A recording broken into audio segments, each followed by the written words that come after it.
Hello and welcome to Witchy Wellness Radio. I'm your host, Loren Cellentani, women's holistic health coach and fellow recovering perfectionist. This podcast was created to show you that your body is not in the way. It is actually leading your way.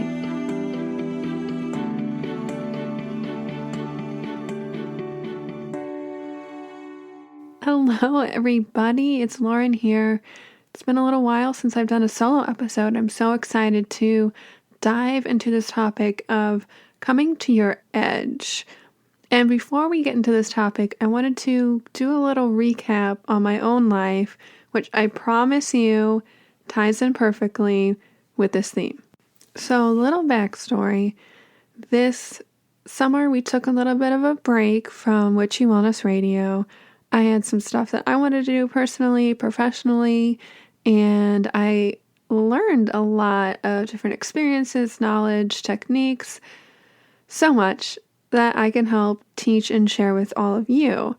And one of these beautiful experiences, life-changing experiences, was that I went to a week-long meditation retreat, which in my mind, I pictured myself sitting on a cushion or a chair and spending hours upon hours meditating with a group of people, just, zenning out, which honestly, that happened a majority of the time. But without my knowledge, the first day we showed up and we learned that there was going to be a challenge activity. And it turned out that we were going to be challenged to rappel or scale down the side of the hotel building that we were staying at, which was, I'm not sure exactly, but it was about 35 to 40 stories down the side of the building. Now, if any of you have known me for a while, I am terrified of heights, and I was just taken aback by this concept that we're doing what? And the way that it was presented and explained, it wasn't something you had to do or forced to do. It was merely a challenge to take what you've learned from the meditation, from, getting outside your body, outside of your life, and applying that to an extreme situation, such as scaling down the side of a building. I can't think of anything more extreme than that. And to be able to regulate your body, your survival emotions, and to really connect to your heart and your mind. So after the explanation and, build up of it all my friends that I met there were like, yeah, let's do it. And somehow I came to the conclusion that, yes, I'm going to do this too. So after this was announced, I went to the bathroom and I realized that 4 or 5 years ago, I was at this exact conference center in Toronto, actually for another meditation event. It was a world meditation event with Deepak Chopra and Gabby Bernstein. And when I was there last, I remember going to this exact bathroom and just having these waves of anxiety and fear and just, I had no idea where it was coming from.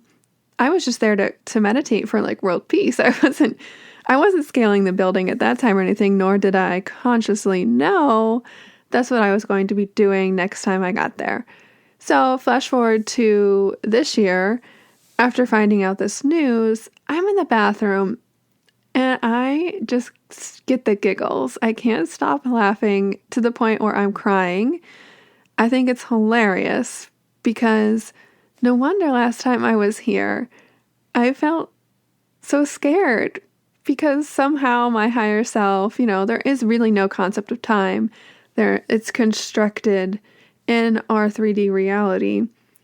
So I don't know, I just found there was so much humor in the situation that of course I was scared because look what I'm doing now. Scaling down the side of this building. So the morning of our actual challenge event, I woke up with a really, really upset stomach. When you get nervous, you don't want to eat anything, nothing really kind of settles with you. I tried to eat breakfast, didn't really help much. And then we had lunch right before we had to scale down the wall, and the only thing that sounded good or that I wanted to eat was bread. I had about 3 gluten-filled rolls of deliciousness. And you know what? I told myself that's okay. I will be fine if this is what I want to eat right now. This is what I have to do. So throughout the day, I'm amping myself up, preparing for this big challenge, this initiation of being able to self-regulate my survival emotions no matter what's happening, because the situation is so extreme. And before we start scaling down the side of the building, we did, kind of a stereotypical trust fall group exercise where we all held on to this tarp with handles on it, and we had a platform where you would step up about 5 stairs, and with your back facing the ground, you would stay completely straight like a plank and fall backwards. Yeah, I didn't realize how scary that could be.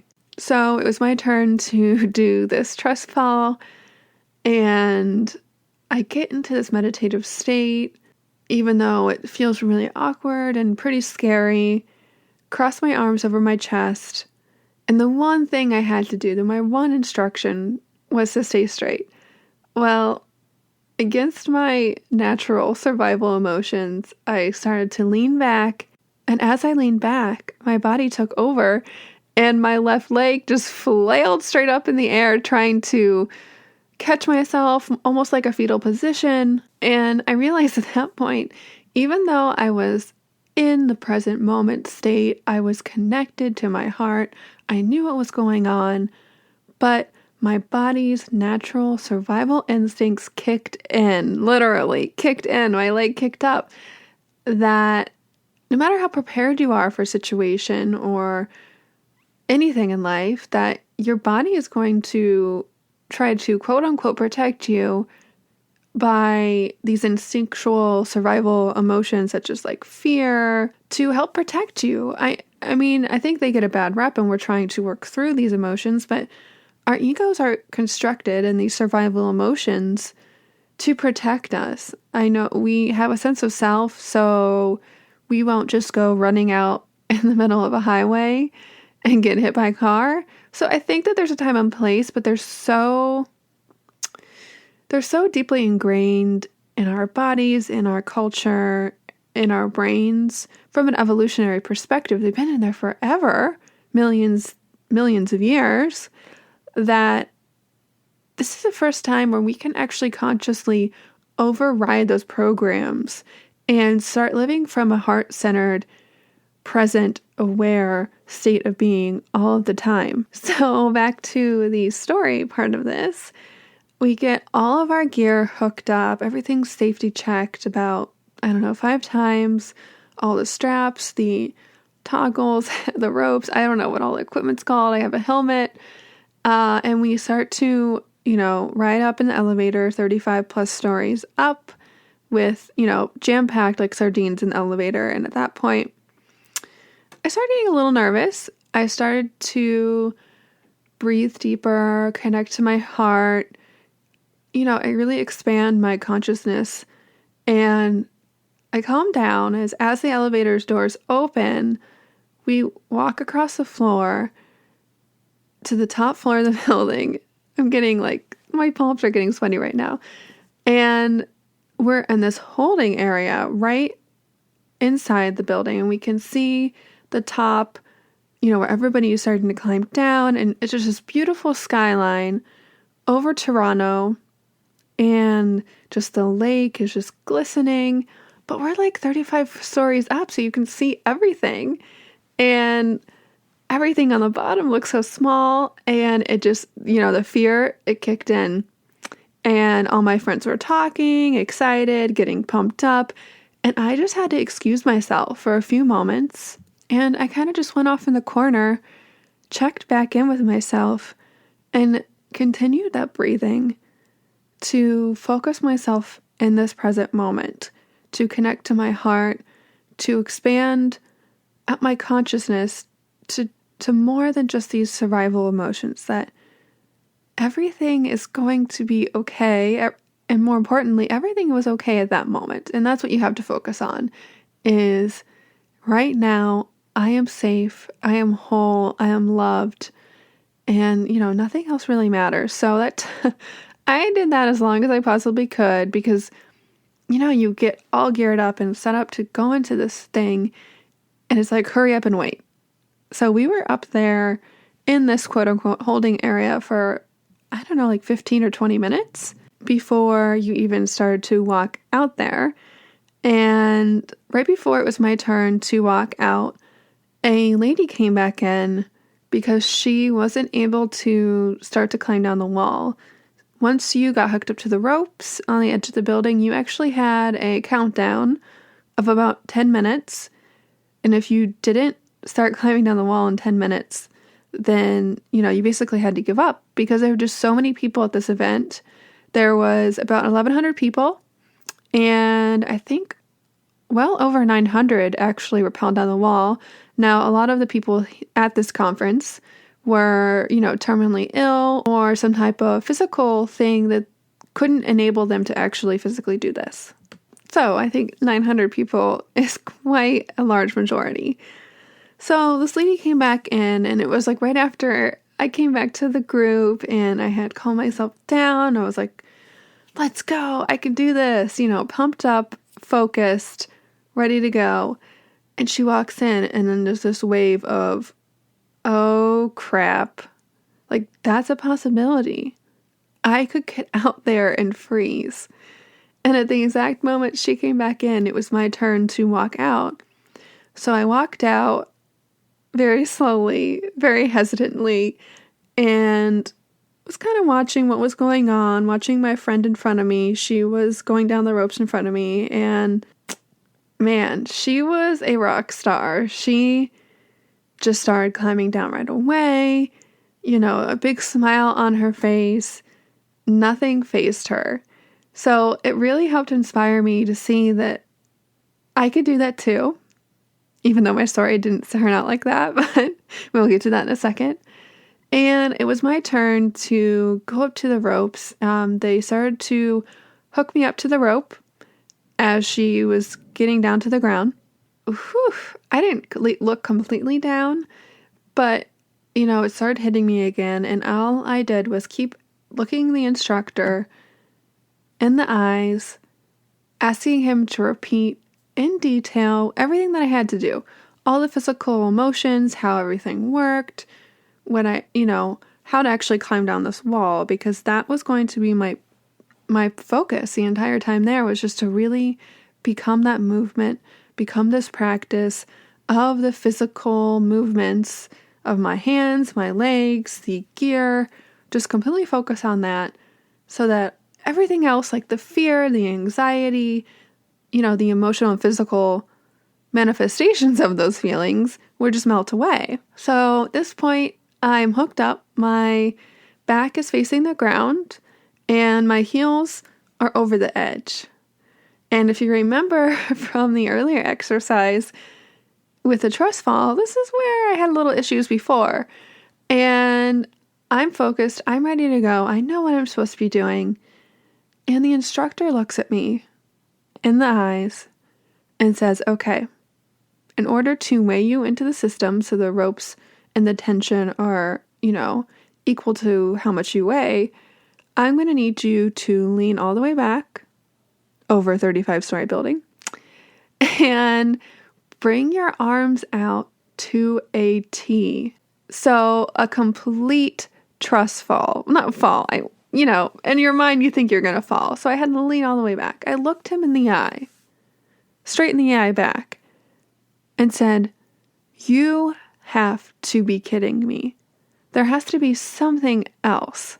At that point, I was ready to climb down the wall. I'm like, I'll just climb down right now. I don't need to do this. I, I cannot surrender. So I had to take a breather. He stepped back kind of naturally. He realized I was just tuning in a little bit.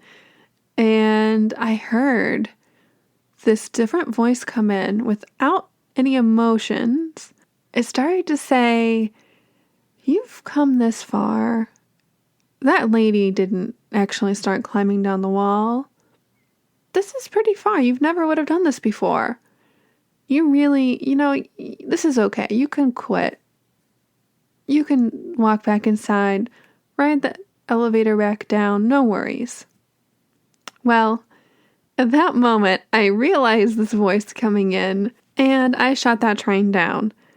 It was so amazing to be able to be so conscious and aware of these different thoughts coming in without the emotion, most importantly, and to reconfirm and recommit to myself that, yes, I made a decision. I committed to this. I know that this is going to be a quantum leap in growth, evolution, and just really proving to myself that I can do anything.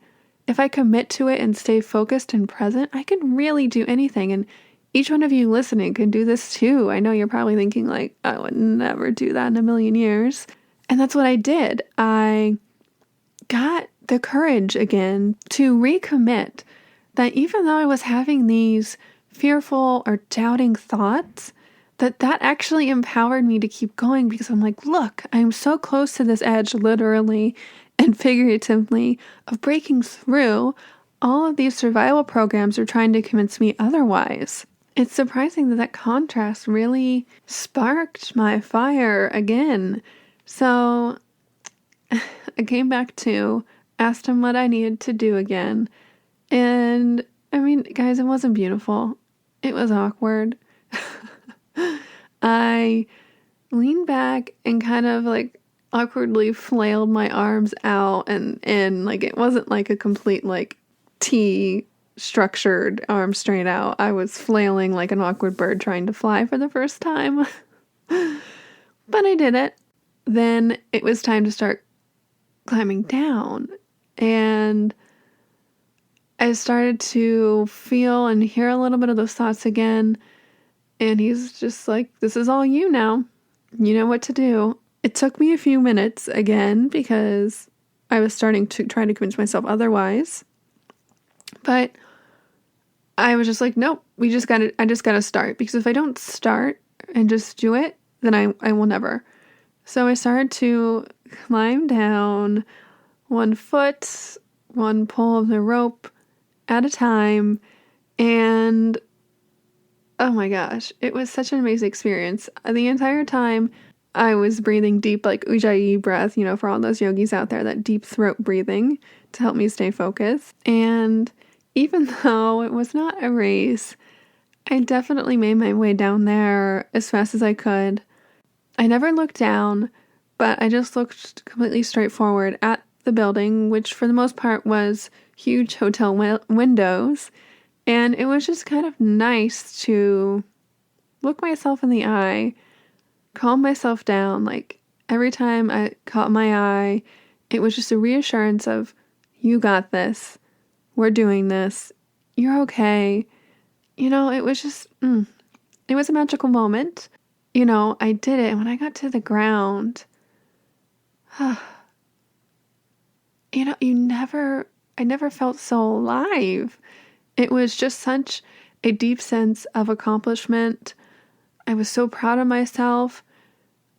I truly overcame these survival programs that were deeply embedded into my body, my system, and did it. And I led from a place of higher consciousness and, heart-centered living, knowing that when any challenge comes up in life, whether it's internally or externally, that it's coming up for a reason. And it's for you to overcome those emotions and learn and grow, and how to become more conscious and an observer of those emotions or those thoughts or those triggers so you can move forward. through these huge experiences like this, you learn a lot about how you react when you're in those tough situations, when you are getting triggered. And it was really helpful and insightful to reflect, where could I improve next time? And it was really interesting. A lot of the people, and, myself included, even though I kind of don't want to, but myself included, that we wanted to do it again because we knew how much better we could do it next time and how impactful it would still be to literally push ourselves to the edge to see what layer it unveiled for us to heal, or, what false belief or program that was coming up because of it. And what I realized was, getting started, as you can tell, was really hard. But once I got started, it wasn't bad, but I really rushed through it. I stayed present as much as I could. I didn't look down. I didn't actually really break either. I took a break once for a few seconds and I started getting nervous. So I kept going, and we had walkie-talkies, and my coach at the top said, this isn't a race, Loren. You can rest. You can take your time. But no, I decided to do it. And my overachieving perfectionist / a little bit anxiety-filled personality decided we were going to do this as fast as possible, get down, accomplish it, check it off that list, because what fellow perfectionist does not love to cross off their list? So what does that story have to do with today's theme? I think it really adequately describes what we're going to be talking about in depth throughout the whole story of how your healing, self-discovery, spiritual journey is never going to be a linear path. There's always going to be ups and downs. We've all seen that little meme or that graph of, this is what I expected my life to be like, or my healing journey, and this is what it really looks like. I think another way to look at this is not so much even up and down, but there's always going to be another edge. And if you truly commit to the edge, or facing your problems head on, not in an aggressive way, but in a very conscious and aware way, that's where you're going to see the most growth. That's where you're going to see the most higher levels of emotions and consciousness, joy, love for life, freedom, abundance. Those all come, everything's on the other side of fear. That cheesy quote, but that just came to mind. I had to share it. That when we can overcome and release these survival emotions, fear, anger, disgust, judgment, because we judge ourselves a lot in these tough situations, it's a release of energy. And we basically just transmute it and dial into a higher level of emotion. So all we really have to do is simply commit to the edges, to your triggers, to everything happening to you, quote unquote, to commit to actually being okay, being comfortable with being uncomfortable. Because when we can be in these states and present with whatever's coming up for us, this is where change really happens, and how you react and show up and where you focus is how you're going to grow from this. And the next time you feel uncomfortable or you feel pushed, realize that it's just your body, your survival emotions trying to take control. And it's not anything like good or bad. It's just a different program. It's a different emotion. And it's actually trying to protect you. So I think that's a good thing. But you don't necessarily want to feel that way. So this is all about committing to being comfortable and choosing to move through it, to release that, and choose a different outcome, choose a different emotional outcome. And I find this process so empowering, because I believe by doing this, by fully showing up in our lives to our own healing journeys, however that may look, is we're truly doing God's work here. We are universe work, quantum field work, whatever word feels right to you. We're truly, despite the external situations in our 3D reality, which I will explain a little bit more in a second, despite these survival emotions, we are choosing to be God. We are not just worshiping God. We are becoming God. We are becoming divine when we do this. We are enabling our soul to fully be present inside of ourselves in this 3D reality when we choose those emotions and move through these survival emotions. So, explaining a little bit of background behind that last part. So, our 3D reality, which is where we live today, we have our 5 senses, time, space, reality. There's duality. And, there's light and there's dark. Quote unquote, good versus evil. It's just a perception base that there are these two contrasting sides of everything. And that's just how it is in this reality. And that helps us grow and see what we want and what we don't want. But what we're doing when we choose to come to these edges, to come to these problems or triggers in our life head on and choose to come at a higher state of being and let go of these survival emotions, we're actually bringing in a new reality in which, by us doing this work and fully showing up, I've said this before, I truly believe it, this is another way of explaining it, is if you want to heal the world, you have to heal yourself. I mean, you can still do things externally to help other people, but you need so much so to approach your own healing journey with love and grace and care, but do the work. Because I'm literally explaining to you how this works, how changing yourself will change the world here. And when we are able to step into these higher states of emotional consciousness, despite everything happening, shitstorm in our lives, internally and externally, we are changing the world. You are going, each time you can do this, it's going to become more second nature, easier. You're just going to be able to tune in and automatically do this faster and faster and deeper each time. And I think when we start doing this work, we can get caught up in the concept of spiritual materialism. That the more that we understand how our reality and how our emotions and state of being works, that, oh my God, all of these shitty things are happening to me, or I'm so far from where I want to be in my life, and the universe or the world around me is reflecting that to me, that I brought this relationship, this crappy bank account or job into my reality because I'm not spiritual enough. I'm not at a high enough situation or high enough consciousness to deserve or get something better.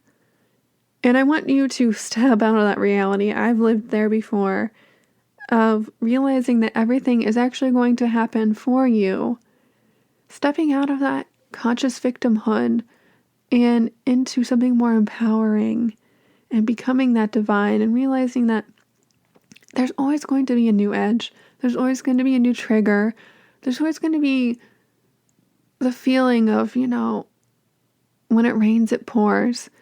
But when you can shorten your resistance time to what actually is and come from it from a neutral perspective without stepping into that drama, without getting sucked in and staying in, most importantly, those lower vibrational survival emotions, that you are going to realize that everything is happening for you.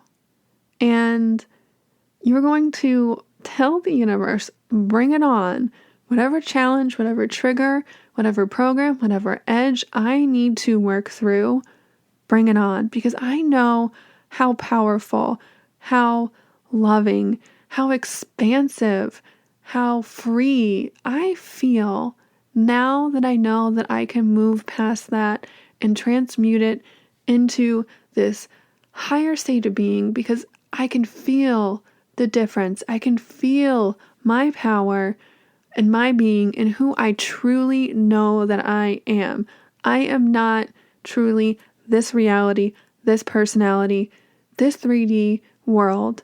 I am so much more. I'm expansive. I am the universe. I think that's really what we come to, is when you really do this deep work and realize, I can do anything.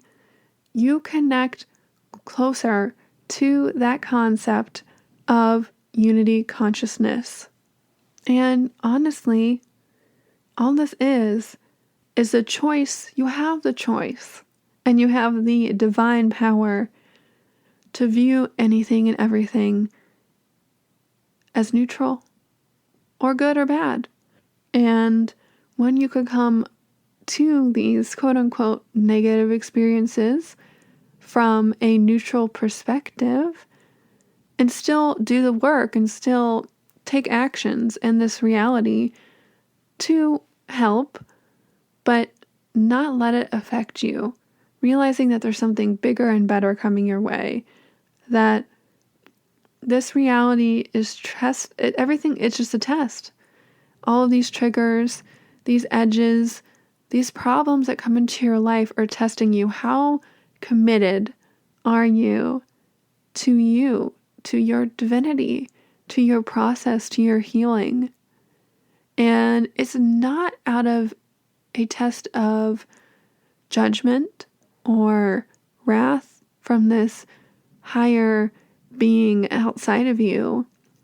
It's truly you, gods and goddesses, remembering that you are divine, that you are the one that's testing you. You are proving to yourself what you are truly capable of and who you really are. And the more that you do this, you will be able to hear the difference in those voices, in those thoughts in your head, and the feelings. You'll be able to feel how these things feel in your body.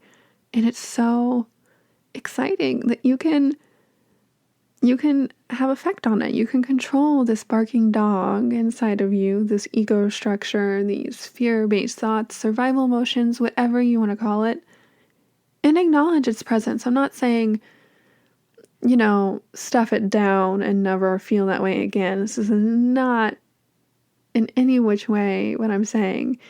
It's about consciously listening and being aware of where that thought is coming from. And, allow yourself to speak what you need to speak, just like you would any person with being present with them. And then let them know who's in control, why you're doing this, you're committed to this. And yeah, it might be scary, or you might get a little triggered or angry, but you know that overall there's a higher purpose, there's higher growth, there's higher love that's going to come from the situation. Okay, so how do you actually apply this to your life? I know this sounds so nice and whimsical and spiritual, but how is this going to be practical day to day? Well, simply, you don't have to meditate for 5 hours, even though I love meditation, but it's simply being present in every moment, becoming the present moment. And like we talked about before in my story, what I tried to do was ask a lot of questions, what I needed to do.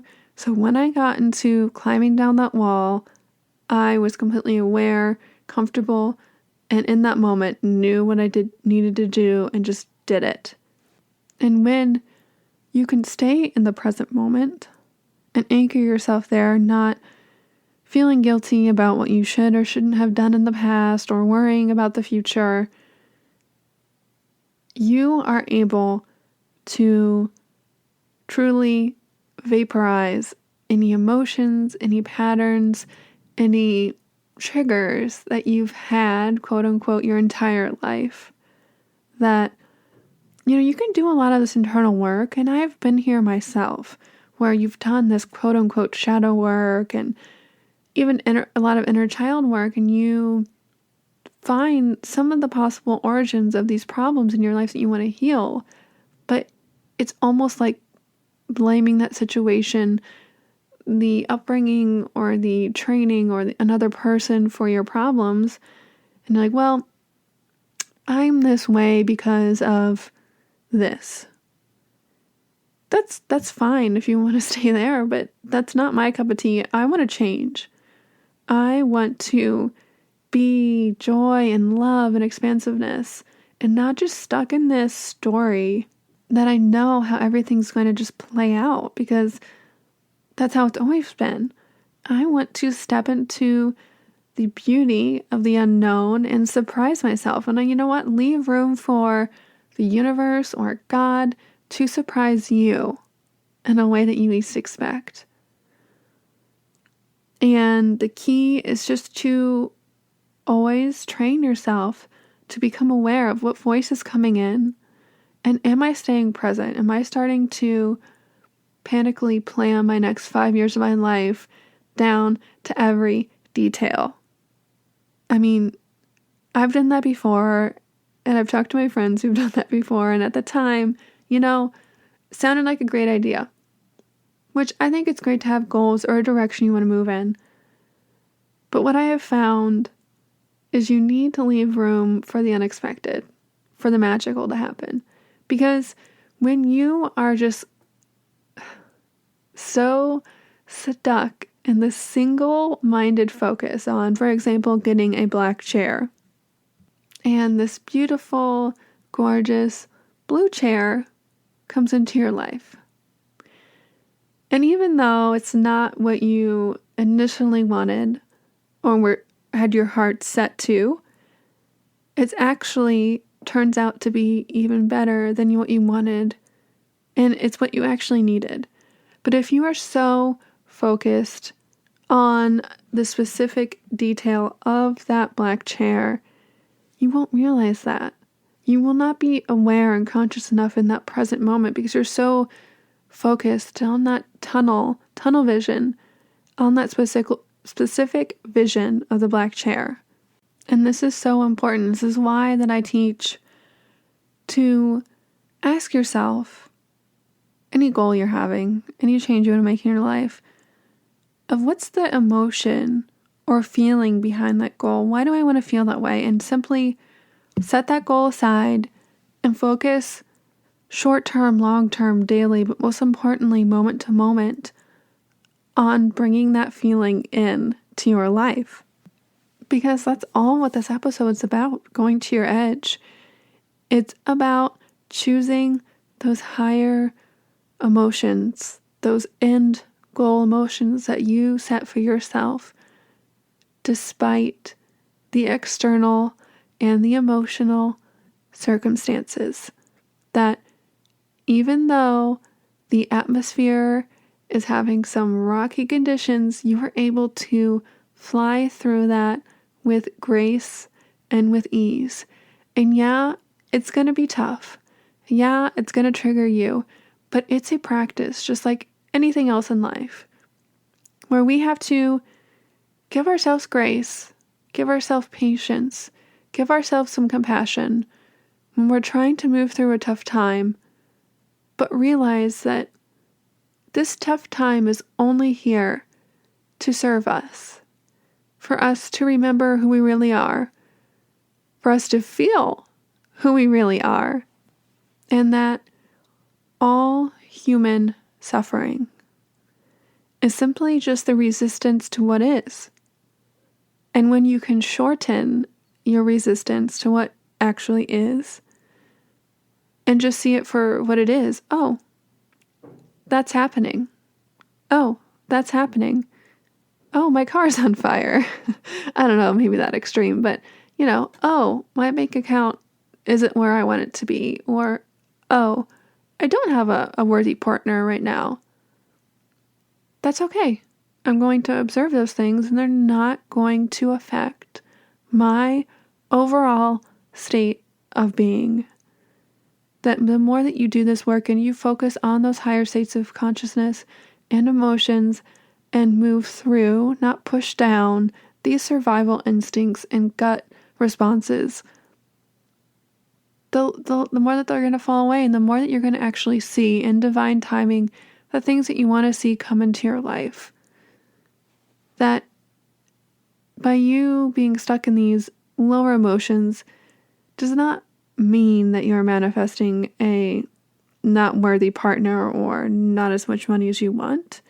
That you are given all of these situations, whether they're big or small, or you just feel like you're in this part of your life where, it's raining. When it rains, it pours. Everything is just coming at you. Well, my friend, that's called a spiritual awakening. That all of these things are coming for you, for your growth, for you to remember who you really are and to feel what it feels like to truly be you and step into that empowered state of being. So I'm asking you just to trust. Trust the process. Trust God, the universe. Trust yourself that all of this was given to you for a reason, to heal. And you truly have to feel it, all of it, in order to heal it.